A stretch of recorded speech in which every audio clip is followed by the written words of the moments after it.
Ce samedi 24 juin, Léa Salamé présente le dernier numéro de la saison de Quelle époque. Mais lorsqu'elle n'est pas sur le lieu de tournage de son talk-show à succès, quels sont les lieux de vie qui comptent pour elle? Chaque samedi soir, elle a retrouvé avec bonheur le public de Quelle époque. Ce samedi 24 juin, si est néanmoins la dernière de cette première saison pour Léa Salamé, qui peut se féliciter de très bonnes audiences.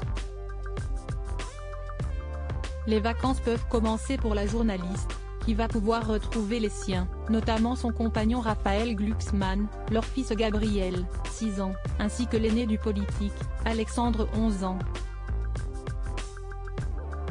Mais au fait quels sont lieux qui comptent aux yeux de Léa Salamé, lorsqu'elle n'est pas sur le plateau du talk-show de France 2? Il y a bien sûr, commençons par le commencement, Beyrouth, capitale libanaise qui a vu naître Hala Salamé, plus connue ici sous le nom de Léa Salamé.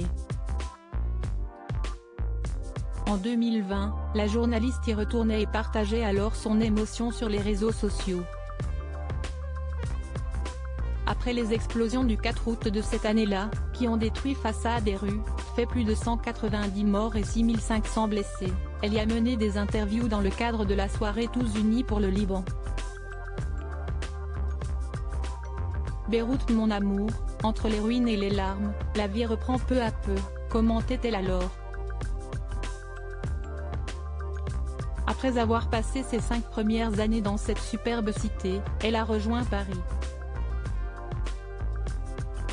Un appartement modeste dans un chic arrondissement. Léa et Louma, sa sœur, vivent alors dans le chic 16e arrondissement de la capitale française, comme le rapporte Libération, dans un appartement modeste. Leur père Ghassan Salamé court les conférences pour les nourrir quand la mère est absente, à Beyrouth ou ailleurs. Ensuite, il y a New York dans le cœur de l'ex-acolyte de Laurent Ruquier. Alors qu'elle y fait ses études, la jeune femme de 21 ans va y vivre les attentats du 11 septembre 2001.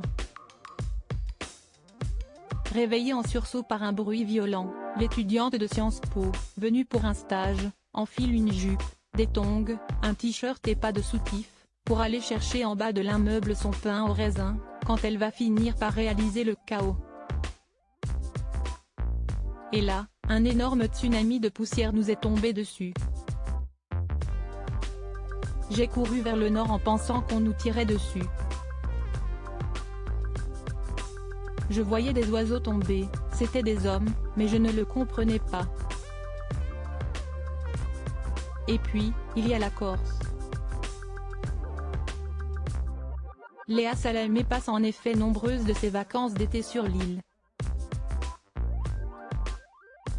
L'an dernier, elle était présente là-bas en famille et a vécu un terrible moment, en raison d'un violent épisode orageux qui s'est abattu sur l'île le 18 août.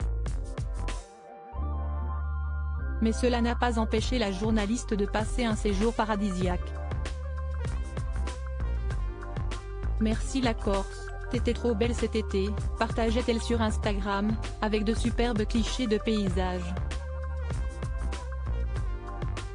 Déjà en 2019, alors que le petit Gabriel faisait tout juste ses nuits, si est là-bas qu'elle était partie se reposer.